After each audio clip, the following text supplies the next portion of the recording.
Happy New Year, everyone. Dadhichi here from astrology.com.au. We just went through an amazing year. It was a tough year from all the accounts that I've received. A lot of people have had a difficult time.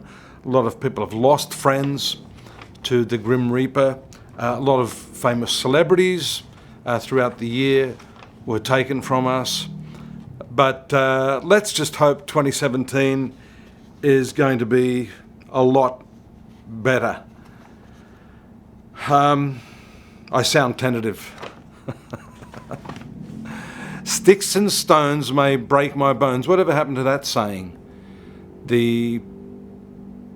As far as I'm concerned, the sticks and stones can remain in the eye of the beholder. I'm getting a little bit tired of this whole political correctness, not speaking out of line, if for some reason your opinion or even a question goes against the grain of consensus, then, you get these looks or people chastise you. What happened to freedom of speech, thinking aloud, asking questions, even challenging the consensus? It seems to have crept into scientific and higher studies now. The opinion of intellectuals, scientists, and even when those particular opinions are being challenged by other credible scientists as well, I guess what you get is, one church within the Christian faith challenging another faith within the Christian faith. Oh yeah, but it's the truth.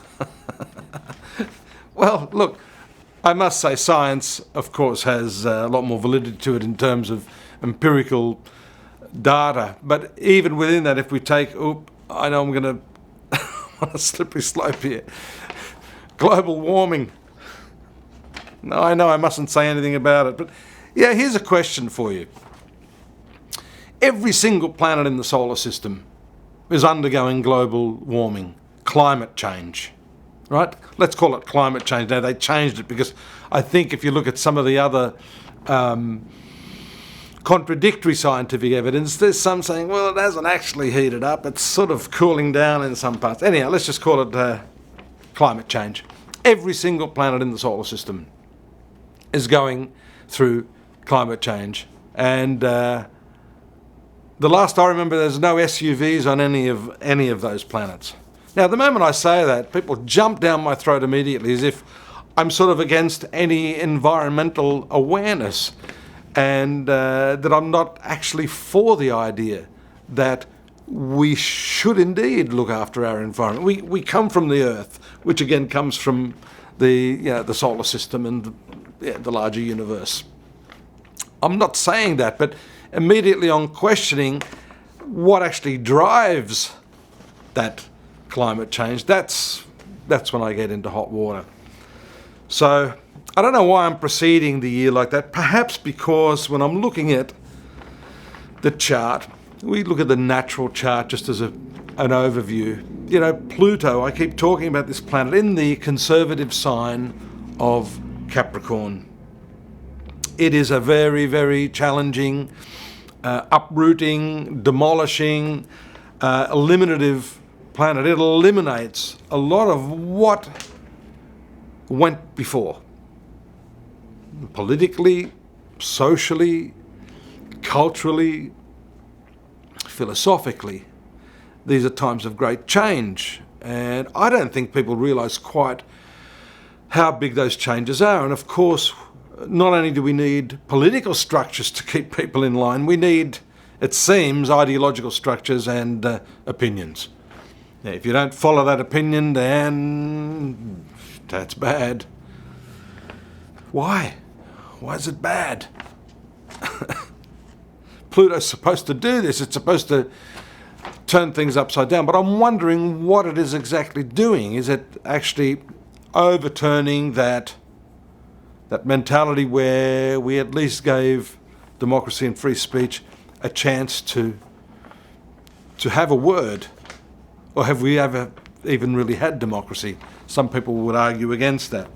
This transit of Pluto on a global level, is telling me, and I'm sure it would tell a lot of other astrologers, that it's not quite over yet. It's quite a long transit. It's about halfway through the sign of Capricorn if you're looking at the tropical chart.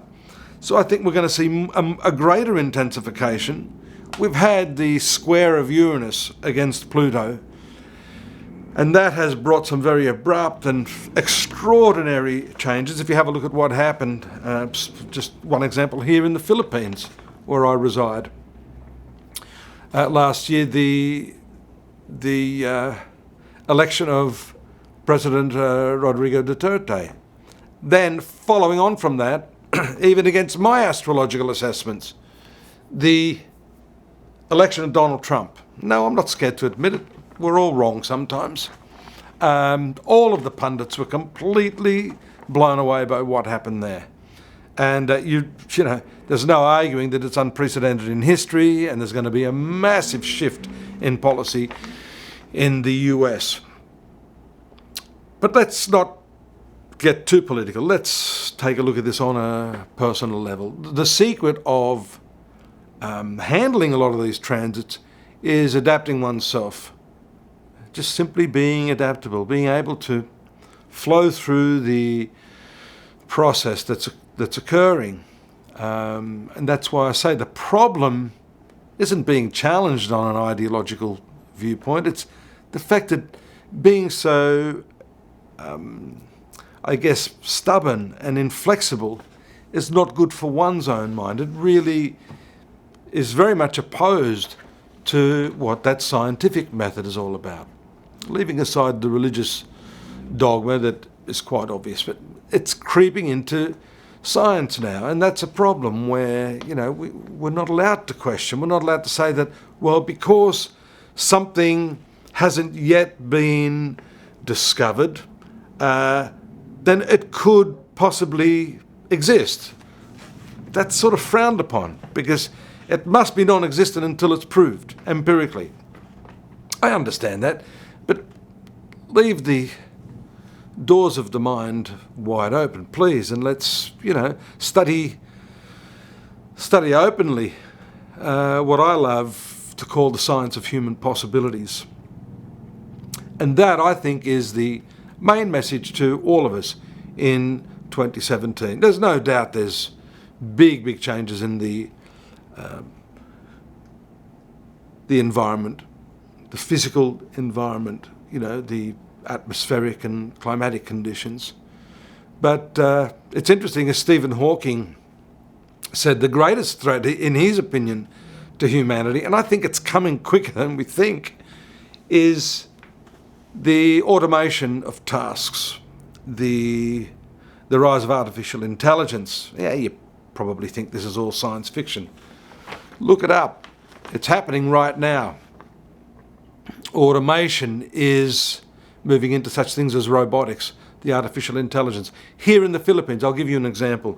There is a booming business here with outsourcing. Major companies worldwide come here to outsource their call centres, data centres, that sort of thing. Probably hundreds of thousands of people employed here. It is really sustaining the Philippine economy. It's got the second highest GDP of the economies worldwide, and it's an emerging economy. But there is talk that the new chatbot, form of artificial intelligence, question answer, able to do a lot of the tasks that a lot of these people are able to do, such as what we saw with automation in the factories, car factories. That is absolutely starting to boom. We haven't yet felt the full impact on that. And this is the process of Pluto, what it's actually doing globally. It is completely demolishing the standards by which we have lived, by which we understand culture and society. I mean, there are a couple of things. There's artificial intelligence. If you think about what that's going to do to the economies of this planet, you should try looking at maybe 1 billion unemployed people, and then you start to get a picture. That may not happen overnight, but I think it's coming. And then, you know, the argument that we should get rid of petroleum products And we often have a very myopic vision here, very tunnel vision, and we want environmental greenery, while the political figures are quite aware that there's probably another billion people somehow associated with the petroleum industry, and we wiped that out, and then you got 2 billion unemployed. What do you do with all of those people? Seriously. Pluto. Some food for thought as we enter into this next chapter of all our lives. We're in it together. We're in it till the end. And I'll reiterate what I said. It's very, very important that we take responsibility for the environment. But when I get crucified by a lot of these people, I'm sorry to come back to it. It's like, green, green, green. I have to chuckle when they get out and start their cars, And meat industry. I mean, I've been a vegetarian for 37 years. And, I'm aware the numbers differ, but there's quite a large percentage of carbon dioxide that is created by the meat and livestock industries globally. I don't see any of the politicians becoming vegetarians.